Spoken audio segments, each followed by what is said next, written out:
Hello everyone. आपला आत्ताचा program आहे write a program in assembly level language to store EFH in following registers. Which registers? BCDHL.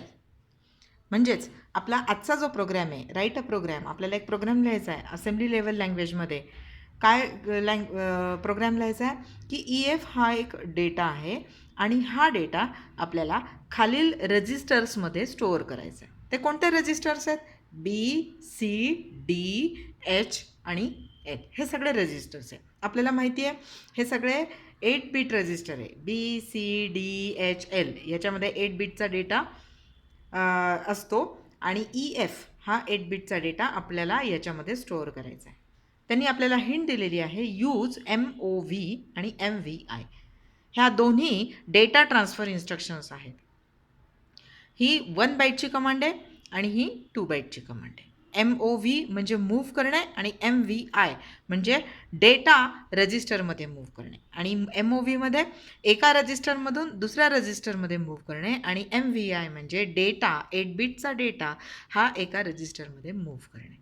आता हा EF हा जो डेटा आहे हा आपल्याला बीमध्ये स्टोअर करायचा आहे, सीमध्ये टाकायचा आहे, डीमध्ये टाकायचा आहे, एचमध्ये टाकायचं आहे आणि एलमध्ये पण टाकायचं आहे. हे कसं काय करायचं यासाठी आपण एक छोटा प्रोग्राम लिहिणार आहोत.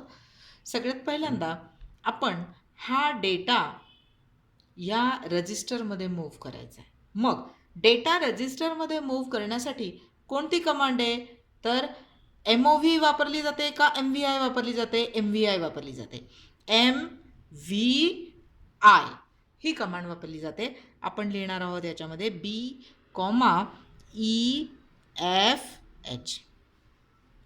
EF ही एक कमांड आहे, हा एक डेटा आहे. 8 बीटचा डेटा आपल्याला याच्यामधून कुठे ट्रान्सफर करायचा आहे? बी या रजिस्टरमध्ये ट्रान्सफर करायचा आहे. हा डायरेक्ट डेटा आपल्याला या बी रजिस्टरमध्ये ट्रान्सफर करायचा आहे. आपल्या या कमांडचा अर्थ काय? MV म्हणजे मूव्ह, I म्हणजे immediate. Whenever immediate I is there, that is immediate, and immediate means data. That means in your command 8 bit of data is present and that you have to transfer in register B. This is the meaning. H is hexadecimal form.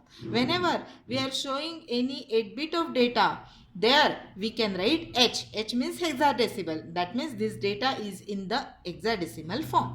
So by this command this data will get transferred in register B. That means 1 is successful. Okay, we have transferred the data from EF data to register B. Now another command. Now we have to transfer this data in B register to C register. So what will be the command for that purpose? MOV C, B. That means now EF data is present in B register. So now we can write here as move C, B. That means transfer the contents in register B to register C. Whatever the contents are there in register B, transfer the contents, move the contents to register C. So now C also will become CEF. Now we have successfully transferred the contents from B to C. Now again transfer the contents in the register D.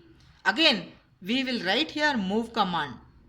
You can write here B as well as C, whatever it is. Okay, so both are correct. Now move D, B. That means whatever the contents are there in register B, please transfer those in register D. जे काय B चे contents आहेत ते D मध्ये पण transfer करा. मग B चे कंटेंट्स आहेत EF, म्हणजेच D चे कंटेंट्स पण किती झाले? EF. म्हणजे आपण हे सुद्धा ट्रान्सफर केलेलं आहे. आपण जर असं लिहिलं की मूव्ह D, C तरी सुद्धा बरोबर होतं. एकच प्रोग्राम आपण वेगवेगळ्या पद्धतीने लिहू शकतो. फोर्थ कमांड जी आहे आपल्याला आता काय करायचं आहे? एचमध्ये पण ट्रान्सफर करायचं आहे. मग आपण काय करू? मूव्ह कमांड पुन्हा एकदा घेऊ. बीचे कंटेंट्स आपल्याला एचमध्ये ट्रान्सफर करायचे आहेत. म्हणजेच एचचे कंटेंटसुद्धा झाले EF. आपण इथे शब्द जरी वापरते आहे मी ट्रान्सफर करणे, तरीसुद्धा बीचे कंटेंट्स म्हणजे ते ट्रान्सफर होतात, पण ते कॉपी होतात. आपण म्हणताना ट्रान्सफर होतोय, पण ते कॉपी होतात. कॉपी होतात का बरं?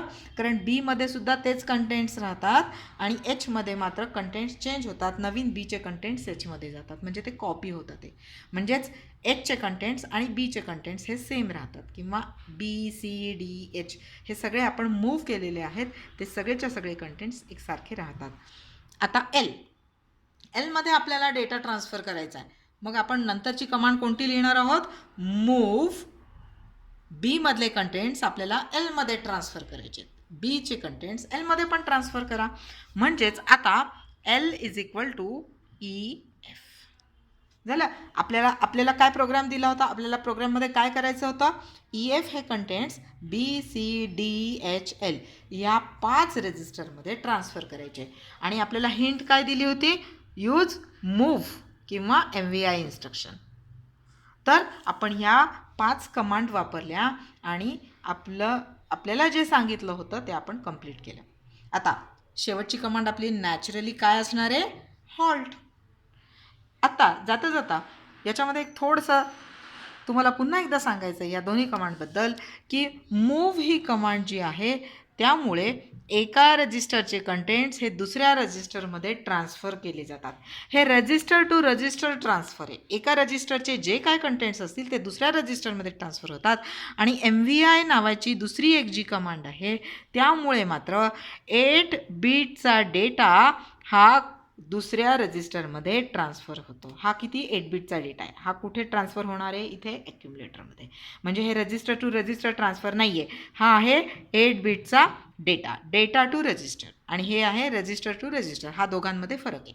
इथे रजिस्टर टू रजिस्टर ट्रान्सफर असल्यामुळे ही जी कमांड आहे ती 1 बाईटची बनली आहे, आणि इथे डेटा टू रजिस्टर ट्रान्सफर असल्यामुळे ही कमांड जी आहे ती 2 बाईटची बनलेली आहे. Thank you.